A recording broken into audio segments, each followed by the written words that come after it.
kita pada pagi hari ini untuk kita datang menyembah dan menyenangkan hati Tuhan. Mari kita rindukan Dia lebih dalam lagi. Mari kita akan naikkan pujian Ini Hatiku Tuhan. Kami datang menyembah Tuhan pada pagi hari ini. Mari kau siapkan yang terbaik untuk Tuhan pada pagi ini, saudara. Dia akan melawat hidup kita. Dia akan hadir di tengah-tengah kita. Dia akan memberikan kuasanya memperbarui hidup kita, memperbarui roh kita. Haleluya.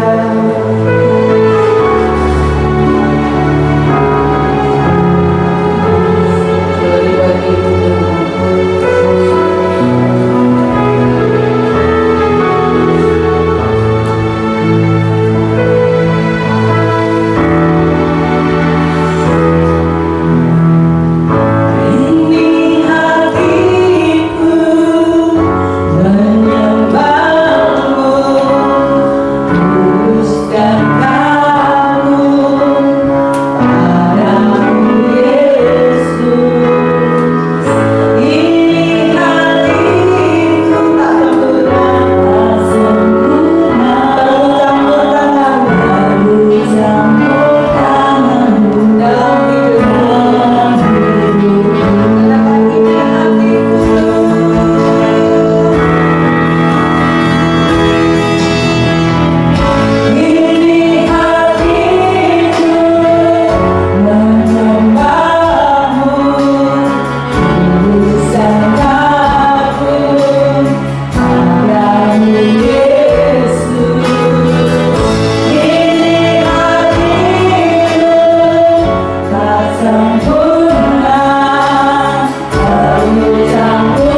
langit dan bumi, Allah kita yang setia, Allah yang tiada pernah meninggalkan perbuatan tangannya.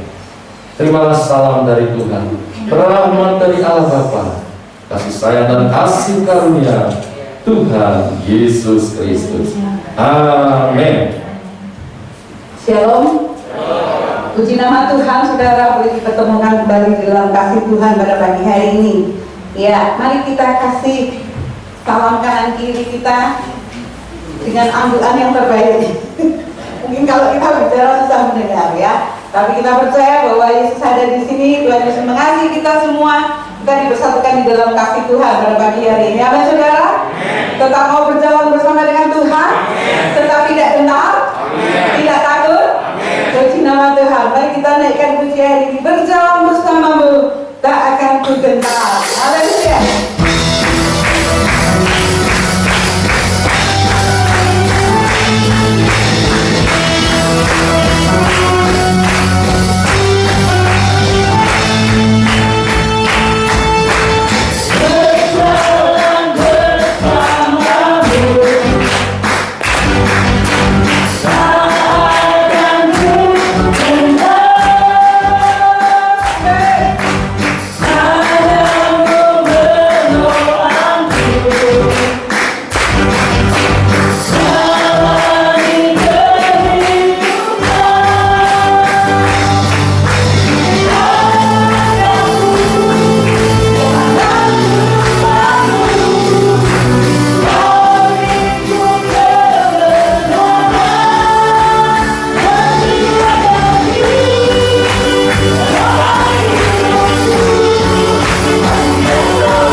Amin.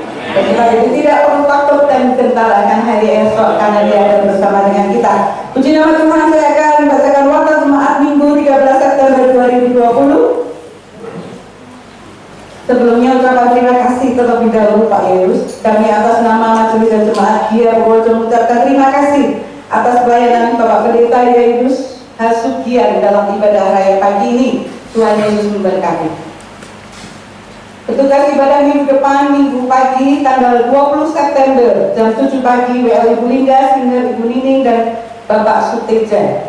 Penyambut jemaat Bapak Ibu Jaka, LCD Ibu Rani, Firman Tuhan, Bapak Pendeta Budi C. Hartono. Tema tinggal tetap dalam Yesus. Petugas ibadah minggu sore, tanggal 20 September, jam 5 sore, WL adalah Bapak Toto, Singer Ibu Ruth, Ibu Eva. Penyambut jemaat Bapak Rudi Sanjaya, Bapak Suparman. LCD Bapak Puput, Firman Tuhan Bapak Pendeta Didi Wahyudi, tema tinggal tetap dalam Yesus. Laporan persembahan minggu pada tanggal 6 September adalah sebagai berikut. Ibadah pagi dan sore 1.217.000, perpuluhan total perpuluhan ada 7.500.000, pembangunan 757.000.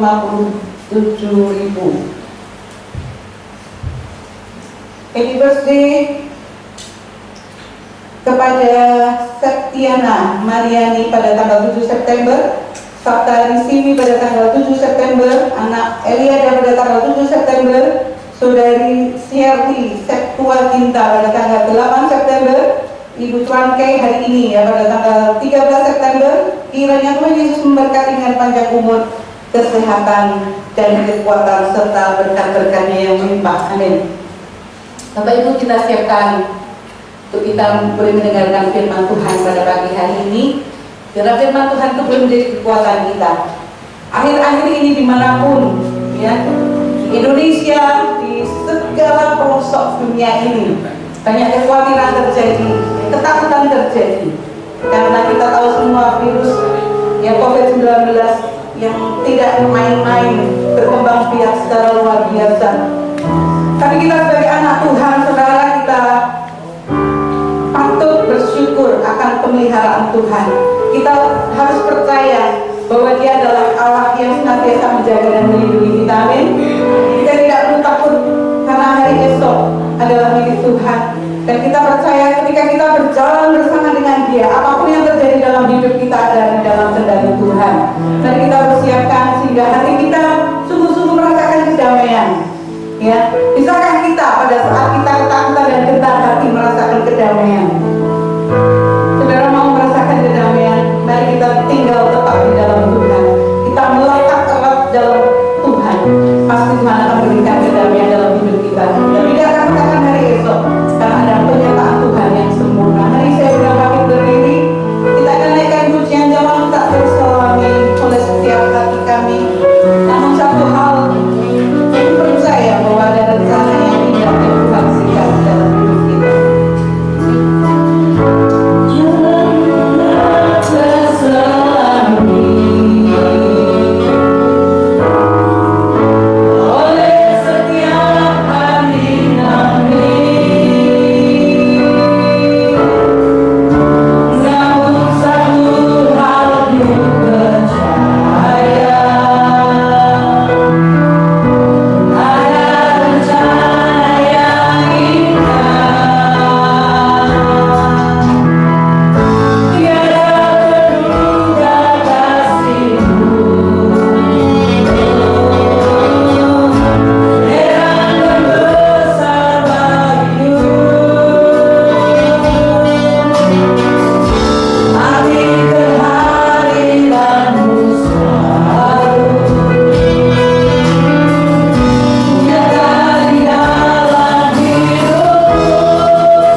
memberi jaminan bahwa Tuhan tidak pernah meninggalkan kami, tidak pernah membiarkan kami barang satu detik pun. Kami bersyukur karena kami boleh diberikan pengharapan yang membuat hati kami tenang, membuat hati kami sejahtera, damai di tengah-tengah segala keadaan. Terpujilah namamu. Dan pada pagi hari ini kembali kami akan duduk diam mendengarkan suara Tuhan. Kiranya Tuhan berkenan memberkati kami dengan firman yang hidup, firman yang berkuasa, yang mengubahkan hati, pikiran, dan seluruh kehidupan kami, yang akan memberi kepada kami seolah-olah hari Tuhan telah tiba. Ayat yang ketiga, janganlah kamu memberi dirimu disesatkan orang dengan cara yang bagaimanapun juga, sebab sebelum hari itu barulah datang dahulu murtad, dan haruslah dinyatakan dahulu manusia durhaka yang harus binasa, yaitu lawan yang meninggikan diri di atas segala yang disebut atau yang disembah sebagai Allah. Bahkan ia duduk di bait Allah dan mau menyatakan diri sebagai Allah.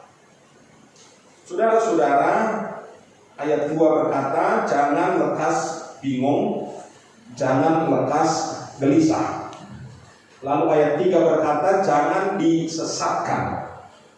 Sudah oleh, mohon maaf, tadi ada gangguan sedikit. Saya lupa memindah ke program 2003, jadi tidak dari di sana, jadi dengarkan saja ya Bapak Ibu ya.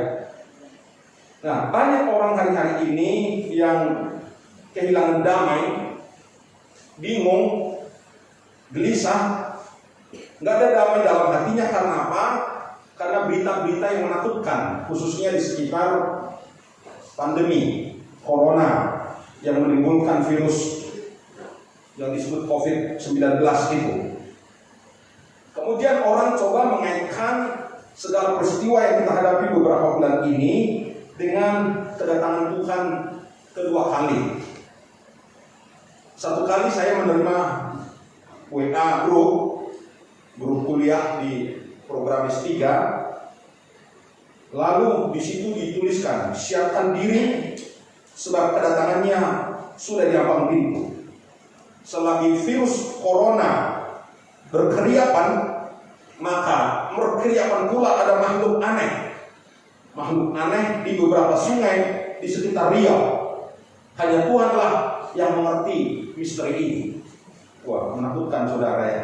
Lalu mereka kirim gambar seperti kelelawar tapi nggak ada bulunya sama sekali. Jadi kelelawar tapi seperti anak kucing baru lahir itu ya, atau anak tikus baru lahir. Itu gambarnya seperti itu dan menakutkan. Katanya itu sudah ada di mana-mana di sekitar Riau bermunculan. Dan mereka yang kirim WA ini berkata, ini para dokter ini saudara ya, grup para calon dokter dan dokter yang sudah lulus.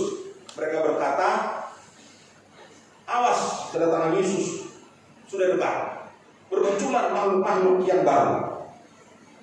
Nah, beberapa waktu kemudian ada teman dari Semarang kirim WA ke saya, WA dari teman kuliah saya juga di program S3. Dia bikin video, dia hari-hari ini rajin bikin video, bikin Indonesia, baru geger urusan Tritunggal. Tapi sebelum Tritunggal itu dia kirim video. Dia berkata begini saudara, Wahyu 13 sampai 16 sedang digenapi. Dunia sedang dikuasai iluminasi. Orang tua yang tidak tahu iluminasi itu apa, anak muda hafal sekali apa itu iluminasi, sebuah grup raksasa, grup misteri yang rahasia yang sedang mengendalikan segala sesuatu di dalam dunia ini, termasuk virus corona. Menurut orang-orang ini adalah produk daripada Illuminati. Teman ini berkata data kita sedang dikumpulkan, semua data kita. Maka sekarang ini kan terjadi perubahan yang luar biasa. KTP atau ID tunggal itu sedang digalakkan, semua jadi satu. KTP nomor apapun jadi satu semua. Karena apa? Karena Illuminati sedang mengumpulkan data-data kita. Transaksi sudah dikuasai. COVID-19 adalah produk daripada antikris dan menjadi stimulus untuk semua sektor.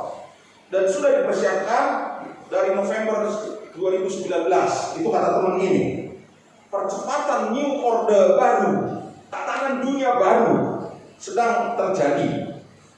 Virus ini menjadi kesempatan untuk mengkondisikan kehidupan digital scan yang berbasis 666. Karena seluruh data masyarakat dikumpulkan dan dibiasakan untuk hidup dengan scan. Saya tidak tahu saudara di depan tadi di scan tidak? Scan semua ya. Jadi itu permulaan katanya gitu. Kita ke gereja, kita ke mall, ke rumah makan, ke rumah sakit, kemana pun kita pergi, selalu ada tank gun dulu di situ, ditembak dulu. Wah, orang menakut-nakuti, jangan di sini, mempengaruhi otak. Wah, lalu dikasih disiput, nggak ada sinyal. Taruh di sini, nggak ada sinyal. Wah, lalu taruh di sini. Kamu Pak, sini aja, jangan di belakangnya, di depannya. Bingung, kemana-mana ditembak. Di Klaten saya tugasi yang galak, yang tegas, itulah yang berdiri di depan. Siapa yang coba masuk-masuk, sini dulu, ukur dulu. Kalau ada yang 37 pulang. Untungnya selama ini memang nggak ada. Kadang-kadang pernah itu ada anak muda kami bikin, wah bawa ke gereja, Pak saya bikin termogan, coba, karena 23 ya, berarti keliru, baterainya habis atau bagaimana nggak ngerti.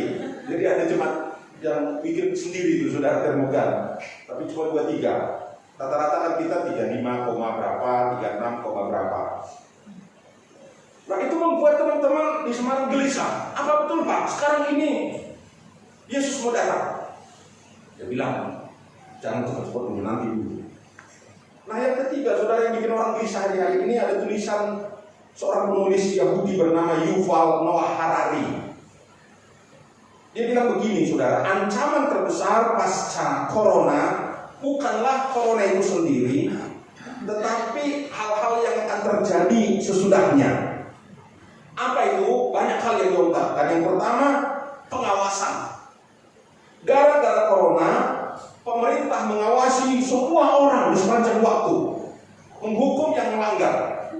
Di Indonesia hukumannya ada yang push up, ada yang nyanyi, ada yang hafalkan Pancasila. Walaupun ternyata banyak orang Indonesia yang tidak hafal Pancasila, bolak-balik gitu ya. Nah sekarang ini sensor dan algoritma itu membuat orang bisa mengawasi seluruh dunia. Dulu 50 tahun lalu, para agen KGB Soviet itu tidak bisa mengawasi seluruh penduduk Uni Soviet yang besarnya 240 juta jiwa. Tetapi sekarang ini mereka bisa awasi seluruh warga negaranya. Cina itu mengawasi ponsel dan seluruh masyarakat yang jumlahnya 1 miliar lebih itu, melacak orang lewat kamera pintar, mewajibkan setiap orang untuk melaporkan suhu tubuh. Dengan itu otoritas Cina, pemerintah Cina itu tidak lagi bisa, semua bisa menemukan carrier atau pembawa corona. Orang lewat, walaupun OTG, ya tanpa gejala itu, pemerintah Cina bisa tahu ini suhu tubuhnya berapa, hanya dari satelit. Kemudian Israel itu punya teknologi namanya teknologi surveillance. Itu biasanya dipakai untuk melacak teroris, tapi sekarang dipakai untuk melacak pasien COVID-19. Pandemi virus corona membuka peluang munculnya ancaman terhadap privasi.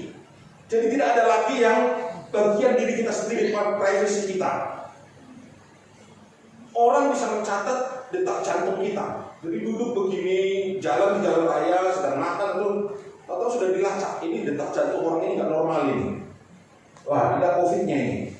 Bisa begitu loh saudara. Melacak suhu tubuh tanpa harus mendekatkan termogan.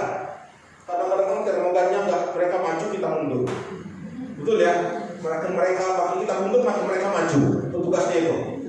Supaya dapat. Orang berkata, jangan tembak otak saya. Yang lain berkata bukan sinar ini yang ke sini, tapi dari sinilah yang mancar ke alam. Jadi jangan khawatir. Itu menimbulkan kanker, kata beberapa orang. Para ahli berkata nggak begitu. Justru dari kulit kita ini, suhu badan kita inilah yang memancarkan ke termogan, nah muncullah angka. Bukan sebaliknya. Tapi buat orang bingung, saudara. Lalu Yuval bilang apa lagi? Melalui megadata yang berhasil didapat dari masyarakat, karena semua sudah terpaksa harus ikut, pemerintah bisa mengetahui siapa yang sakit, melacak siapa yang sudah kontak dengan orang lain, ya, untuk melakukan tracing itu. Tapi data itu kemudian bisa dipakai untuk menganalisa yang lainnya. Dengan detak jantung, dengan suhu tubuh, dengan tekanan darah, pemerintah atau perusahaan manapun bisa mendapatkan informasi dari seluruh kehidupan kita, pribadi lepas pribadi. Itu baru tentang pelacakan, pengawasan. Lalu Yuval berkata sesudahnya online akan menguasai dunia. Sampai hari ini anak-anak kita belajar secara online. Ya. Saya mengajar di Abdiel, saya mau online, ada kesulitan. Mahasiswa berkata, Pak, aku di desa, tadi suruh pulang ke desa masing-masing. Terus untuk dapat sinyal, saya harus naik ke pegunungan. Jadi kadang-kadang saya tidak dapat sinyal. Ada yang terakhir udah lewat tanggalnya, barulah dia kirim. Mohon maaf Pak, saya baru dapat sinyal. Lalu kirim tugas. Waduh, kasihan juga. Biasanya kalau sudah terlambat, saya tidak terima lagi tugasnya. Tapi karena dia baru dapat sinyal, terpaksa. Nah, saudara-saudara, besok tidak tahu sampai kapan belajar online itu akan lebih ditingkatkan lagi. Itu kata Yuval ini. Ya, kita pun bingung sidang sinode kita besok bagaimana. Harusnya Juni kemarin ditunda menjadi Februari, tapi belum yakin pula, masih bingung ini cara apa besok sidang sinode dilakukan. Saudara-saudara sekalian, kalaupun nanti virus sudah selesai, tapi karena sudah terbiasa online, menurut Yuval ini pemerintah tetap ingin memegang data biometrik warga negaranya. Nah, pandangan-pandangan seperti ini semua membuat banyak orang gelisah, takut, kehilangan ketenangan, kehilangan damai. Mereka berkata, apakah betul akan muncul tatanan dunia baru? Apakah betul bahwa Yesus akan datang kembali? Apakah betul sekarang ini penggenapan 666? Apakah betul bahwa dunia ini sudah akan berakhir? Nah, itu membuat kita kemudian gelisah. Saya tidak tahu saudara-saudara di sini bagaimana. Tapi saya jumpai banyak orang di kota yang mengalami kegelisahan karena menghadapi corona, ketakutan luar biasa. Ada yang takutnya luar biasa, ada yang santainya luar biasa, nggak urusan. Saya ketemu beberapa orang entah di gereja, entah di masyarakat, entah di rumah tangga, itu selalu menghadapi tiga sikap ini. Ada yang fobia banget, ya, termasuk kita ini fobia kan? Waktu pakai masker. Saya mau mungkin yang bukannya sesek, ya kan? Tapi kan kita jaga. Saya bawa mic sendiri dari Klaten, nggak salaman sama sekali. Orang berkata, oh iya jaga toh Pak. Ya memang. Tapi ada yang ketakutan luar biasa, nggak mau kemana-mana, nggak kemana-mana malah kena. Saya ketemu masyarakat di pinggir jalan, Bapak nggak pakai masker kenapa? Lah, virus itu untuk orang kaya Pak. Untuk kami yang miskin begini nggak ada virus itu. Dia itu di pinggir jalan di kampung kali dekat rumah Pak Budi Duri di Semarang itu ya. Keleleran, makannya sembarangan, nggak pakai masker, nggak ada itu kasus corona di situ. Tapi kalian yang kaya-kaya itu kan kena itu. Pakai saya berkata, enggak Pak, nggak disangkutan. Ya, staf kantor office boy-nya, kantor RPH, kadang-kadang saya harus kerja dari rumah, dia minta tanda tangan ke rumah. Dia bilang, kok nggak pakai masker? Kamu masuk sini? Enggak Bu, aku di sini saja, biar virusnya hilang, HPSPS bablas. Lalu, ya jangan begitu, nah maskernya dipakai. Loh Bu, memangnya corona itu ada toh? Ya ada toh, mana nggak ada. Waktu sama dia bilang ya, itu kan untuk orang-orang kecil seperti kami ini, untuk orang-orang gedongan itu. Ini bagaimana sih ya? Ayo pakai, kata ibu. Nah, saudara-saudara, itu yang kita hadapi di masyarakat. Ada yang kehilangan damai, ada yang terlalu damai. Cuek itu, saudara kenal. Saudara-saudara, apa yang harus kita lakukan supaya kita tentram? Nasihat Paulus hari ini kira menolong kita. Ada 3 hal yang Paulus nasihatkan melalui ayat yang kita baca tadi. Yang pertama, jangan buru-buru ambil kesimpulan. Ya, jangan buru-buru ambil kesimpulan. Di terjemahan Message bahasa Inggris berkata, ya, baca teks itu hati-hati, pelan-pelan, slow down, dan don't go jumping to conclusion. Jangan loncat kepada kesimpulan. Ya, jadi ayat 2 itu supaya kamu jangan lekas bingung dan gelisah, supaya kamu jangan lekas kehilangan damai sejahteramu. Di terjemahan Message itu berkata, sekarang teman-teman baca kitab itu hati-hati, baca semua peristiwa itu hati-hati, slow down, kalem aja, pelan-pelan, dan jangan langsung ambil atau loncat kepada kesimpulan. Itu di ayat 2 itu. Loncat kepada kesimpulan bikin pusing gitu, saudara. Satu kali kami berdua, saya dan ibu, coba mampir ke rest area yang baru di daerah Salatiga itu, dari Semarang naik tol sampai mau ke Salatiga, mau belok ke Salatiga itu atau pintu tol Salatiga. Di situ kan ada rest area yang baru, ya, rest area baru. Kok ada di situ rumah makan kesenangan saya? Nah, kami mampir mau cari nasi goreng. Nasi goreng itu kalau saya ke rumah makan model gitu di mana saja nggak pernah ganti, selalu nasi goreng seafood gitu. Wah, ada. Ya sudah mampir. Nah, waktu jalan kami melewati beberapa pertokoan atau tempat minum, tempat makan.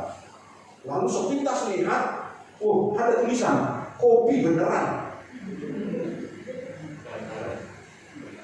Lalu kok ada kopi, tapi logonya kok kayak beneran. Tapi kok namanya kopi beneran? Karena sepintas jalan, lalu ada kopi baru. Kopi apa? Kopi beneran.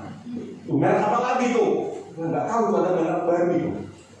Tuh, ada kopi beneran.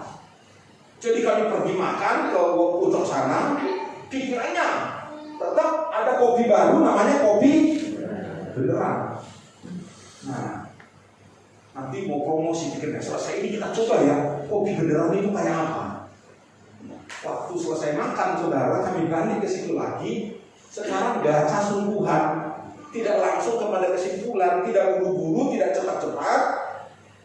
Lalu ternyata tulisannya kopi beneran, ada tulisan lanjutnya, ya kopi beneran. Oh, saya bilang gitu ya. Tiwasan tadi kita pikir ada kopi beneran, ternyata kopi beneran, iya kopi beneran. Itu kan promosi. Udah beneran sungguhan ternyata. Wah, ini saya masuk. Ini cabang dari beneran sana, Mbak? Iya, Pak. Sudah buka? Belum. Oh. Itu kan saya cepat pada kesimpulan, Pak. Ya kopi beneran, tapi ya kopi beneran. Tadi tahunya berapa lama itu? Hampir 1 jam kami pergi makan itu, lihat-lihat. Tahunya tetap itu kopi beneran. Ternyata kopi beneran. Nah, banyak anak Tuhan begitu, saudara. Belum tahu persis, belum baca sungguh-sungguh, belum memperhatikan dengan sesungguhnya, terburu-buru loncat kepada kesimpulan. Tapi kemudian salah, bingung, gelisah, kehilangan damai. Maka dalam segala hal, Bapak Ibu sekalian, mari perhatikan nasihat Rasul Paulus ini. Bacalah firman itu dengan hati-hati, pelan-pelan, dan jangan loncat kepada kesimpulan. Itu salah satu kunci untuk kita hidup tenang, damai. Sikapi setiap informasi isu, peristiwa dengan hati-hati, pelan-pelan, jangan langsung loncat kesimpulan, jangan gerusa-gerusu. Sekali lagi saudara-saudara, mari belajar firman itu pelan-pelan, hati-hati. Berapa hari kemarin saya mengikuti perdebatan orang tentang Tritunggal. Pada ribut ada tentang Tritunggal. Kesimpulan saya sama. Orang hanya jadi gelisah, tarung di percakapan di YouTube itu. Tapi saya lihat semua sama. Bacanya nggak hati-hati, loncat kepada kesimpulan. Keliru. Yesus Allah itu Bapa sama dengan Yesus, Yesus sama dengan Roh Kudus, Roh Kudus sama dengan Bapa. Lah bingung. Lalu dipanggil sinodenya. Itu ajaran apa? Ramai juga saudara-saudara ya. Persoalannya sekali lagi adalah kita cepat mengambil kesimpulan. Begitu ada cerita, langsung kesimpulan. Kemarin grup WA MPH juga ada gelisah dengan MDMD. Pendeta kita kan satu meninggal karena COVID di Pati. Nah, kemudian ada isu. Itu pendeta itu dari Salatiga, pertemuan dengan pendeta-pendeta se-Salatiga. Cerita apa ini? Saya pikir gitu ya. Bahaya ini, itu kira-kira. Lalu saya tanya jemaatnya, kok ada rumor begitu tuh sih? Enggak Pak, yang ke Salatiga itu bukan Pak Gembala, tapi pendeta satunya. Lah pendeta satu kena dekat-dekat gembalanya, pendeta yang itu rumah sakit, istri, anak, menantu, tapi sembuh. Lah Pak Gembala nggak kuat. Jadi bukan Pak Gembalanya yang ke Salatiga, bukan. Lah orang ambil kesimpulan cepat, dari gelisah. Ini bagaimana? Harus dinetralisir berita ini, harus diklarifikasi. Saya tidak tanggapi, Pak Budi tidak tanggapi, yang lain pada gelisah, biarin aja itu. Karena apa? Orang langsung kepada kesimpulan, tidak tahu persis apa yang terjadi. Langsung bikin istilahnya klaster BDA. Klaster BDA dari mana gitu? Nah saudara-saudara, supaya tenang, supaya tentram, jangan cepat-cepat ambil kesimpulan. Jangan loncat kepada kesimpulan. Ikuti pelan-pelan, seksama. Nah baru nanti ambil kesimpulan. Yang kedua, jangan lekas bingung di ayat 2 masih dikatakan. Baik oleh ilham roh maupun oleh pemberitaan orang. Banyak orang dibikin bingung, gelisah oleh apa yang disebut ilham roh. Roh berkata, aku dengar suara Tuhan. Oleh khotbah-khotbah, oleh tulisan-tulisan, entah di YouTube, entah di ada podcast segala macam itu, banyak orang kemudian dibikin gelisah. Orang mengaku bergerak dalam pimpinan roh, bergerak dalam alam roh, mendapat pesan dari Tuhan, tetapi seringkali tidak bisa dipertanggungjawabkan. Paulus berkata, jangan lekas bingung, baik oleh ilham roh maupun oleh pemberitaan atau oleh surat. Masih terjemahan Shakes berkata, don't anyone shake you, jangan satu pun menggoncangkan kamu. Jangan biarkan orang lain menggoncangkan kita. Kita seringkali terpesona kepada orang yang mengaku dia dipakai Tuhan dengan ilham roh, dengan khotbahnya mungkin yang lebih bagus daripada gembala kita. Tapi jangan bingung. Kalau saudara bingung, tanya Kak Gembala, jangan tanya yang lain. Tanya Kak Gembala, tanya hamba-hamba Tuhan yang lain yang ada di sini. Mereka akan memberi ketentraman. Ya, itu gunanya kita kumpul di sebuah jemaat lokal kan begini, kan? Supaya nggak bingung, nggak gelisah. Dengar sesuatu, tanyalah Pak Gembala. Jangan digoncangkan oleh info-info yang dari luar. Saya tahu bahwa kita semua kan terima info dari luar melalui WA, melalui YouTube, melalui apa saja media sosial yang lain, dan itu seringkali membuat kita cepat gelisah. Tapi janganlah cepat-cepat digoncang oleh orang lain. Supaya tentram hatimu, sekali lagi, tanya Pak Gembala, ini bagaimana Pak? Nanti tidak diberikan penjelasan. Kita tenang, kita tentram. Yang ketiga, saudara-saudara, jangan mau disesatkan. Ayat 3, jangan kamu memberi dirimu disesatkan orang dengan cara bagaimanapun. Terjemahan lama berkata jangan tertipu oleh seorang jua pun. Bahasa Indonesia sehari-hari berkata bagaimanapun juga jangan membiarkan orang menipu kalian. Ya. Jangan disesatkan, itu berarti jangan ada yang menipu kita. Sebab apa? Dalam konteks kita Paulus berkata sebelum kedatangan Tuhan kedua kali itu harus datang dulu si murtad. Kalau kita lihat belum terjadi lah.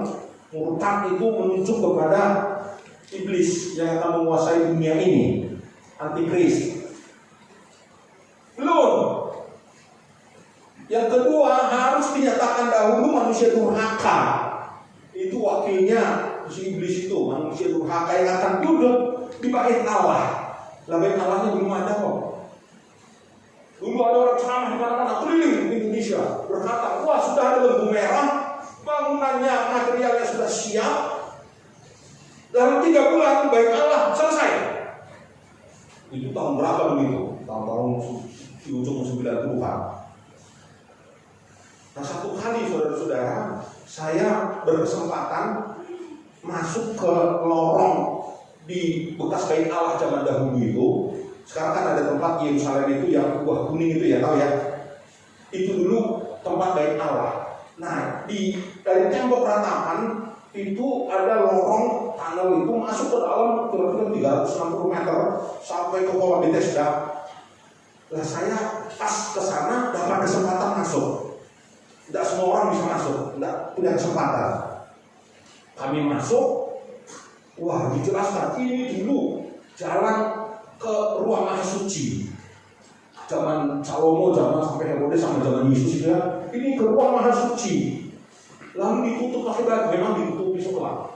Di sinilah dulu imam-imam kepala lewat untuk melayani Allah. Wah, dijelaskan segala macam itu. Kemudian saya bisik-bisik sama guide. Pak, kata teman saya, katanya sudah ada material untuk membangun bait Allah. Mana tahu bahannya? Karena teman itu berkata, itu pendeta Salmasih itu dia ceramah di mana-mana. Dia berkata sudah siap di bawah itu. Lalu saya tanya dia, katanya ada materialnya. Mana tahu Pak? Material apa toh? Kata si guide. Jangan pura-pura, saya berkata, kamu mungkin sembunyikan. Enggak, saya nggak tahu. Material apa? Katanya itu nanti membangun bait Allah lagi, tempel itu, dan materialnya sudah siap. Dalam 3 bulan selesai. Wah, nggak ada cerita itu, saya nggak tahu itu katanya beliau. Saya nggak tahu, saudara percaya yang mana nggak ngerti itu ya. Tapi satu kali manusia durhaka itu akan duduk di bait Allah. Sampai hari ini bait Allahnya belum. Entah bulan depan, tahun depan nggak tahu, tapi sampai sekarang belum. Sekarang si durhaka itu, si murtad itu belum menyatakan diri, masih ada yang menahan kata Alkitab.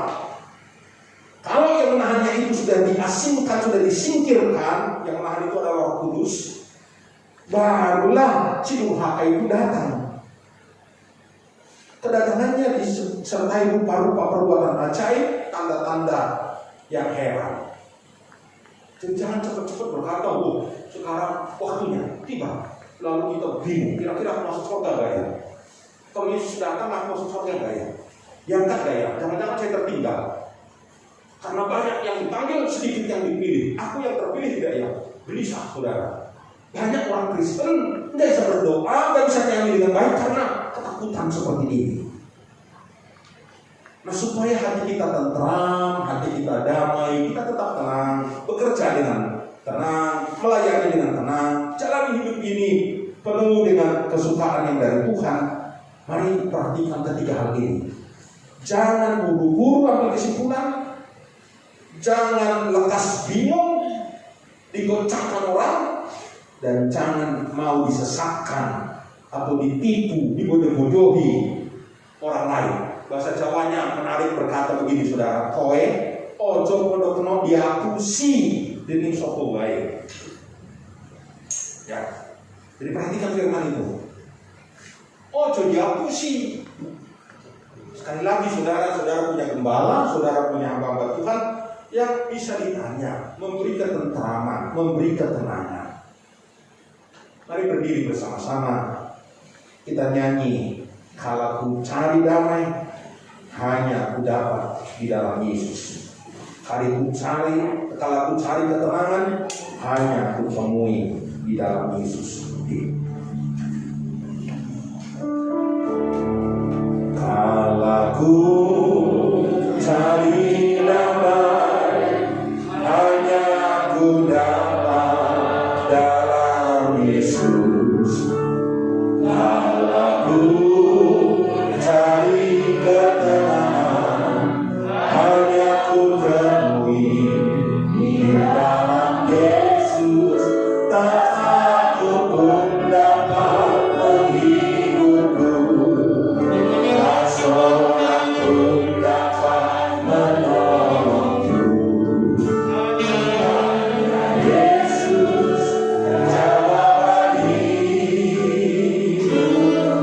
Bersama Dia hatiku damai, bersama Dia hatiku damai, walau dalam lembah kegelapan. Bersama Dia hatiku damai, walau hidup penuh tantangan. Tak satu pun dapat menghiburku, tak seorang pun dapat menolongku. Hanya Yesus jawaban hidup. Sekali lagi katakan, aku dapat mencari damai.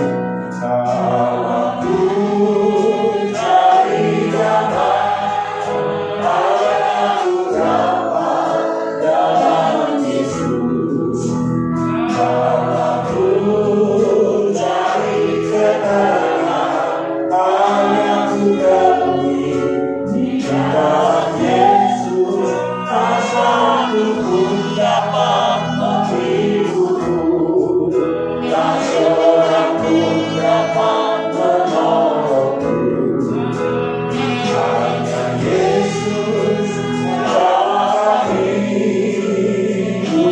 Bersama Dia hatiku damai, peroleh damai dari Dia. Haleluya. Walau dalam lembah kegelapan, bersama Dia hatiku tenang, walau hidup penuh tantangan.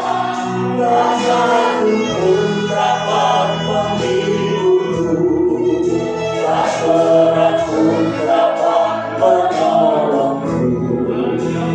Hanya Yesus jawaban hidup. Sekali lagi katakan, hanya bersama Dia hatiku tenang, bersama Dia hatiku damai, walau dalam lembah kegelapan. Bersama Dia, haleluya. Tanda Tuhan, jangan menguatkan hatimu, jangan teguhkan engkau. Terima kasih Tuhan. Aku sudah hidup, tak seorang pun dapat menolongku.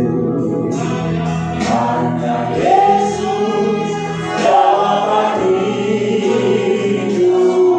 Hanya Yesus jawaban hidupku. Hanya Yesus jawaban hidup. Katakan sekali lagi, hanya Yesuslah jawaban hidupku. Hanya Yesus jawaban hidupku.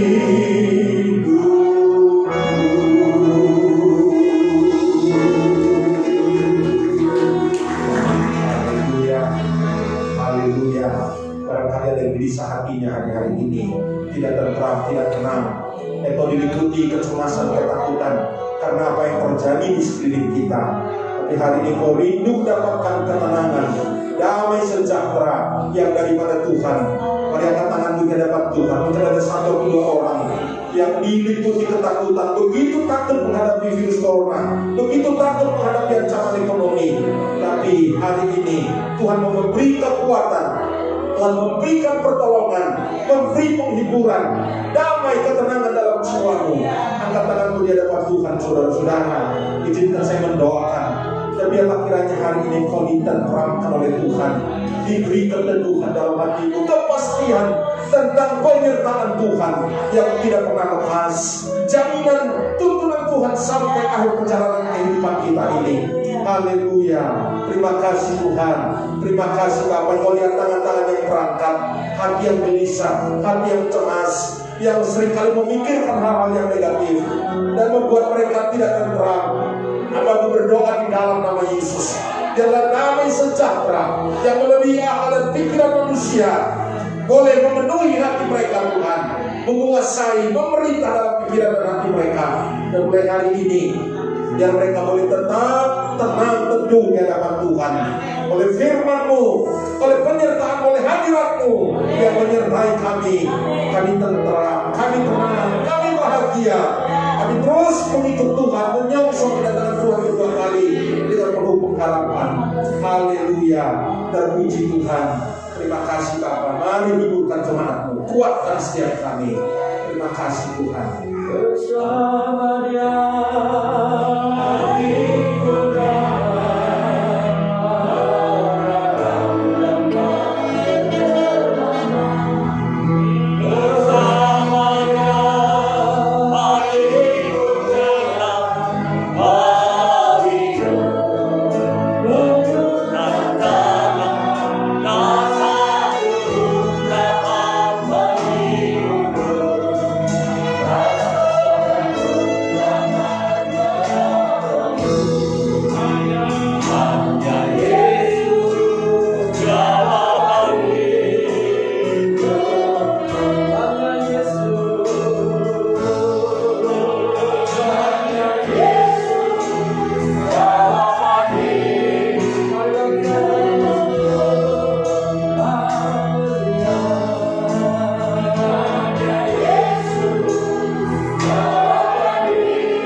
yang kami tahu adalah Engkau setia dengan milik-Mu ya Tuhan. Sekali-kali Engkau tidak pernah membiarkan milik-Mu. Sekali-kali Engkau tidak pernah melupakan kepunyaan-Mu.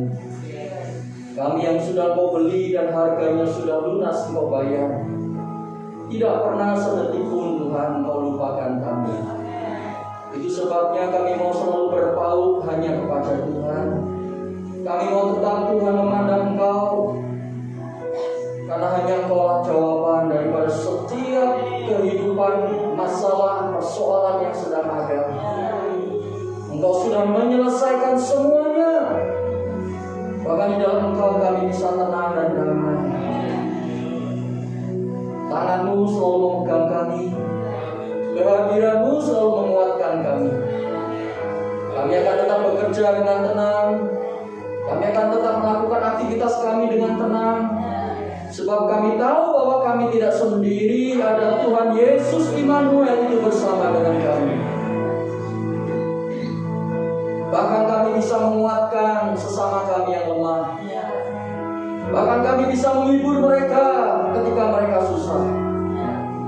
Ketenangan yang Kau berikan kepada kami akan mengalir kepada orang lain, sehingga mereka pun bisa tenang.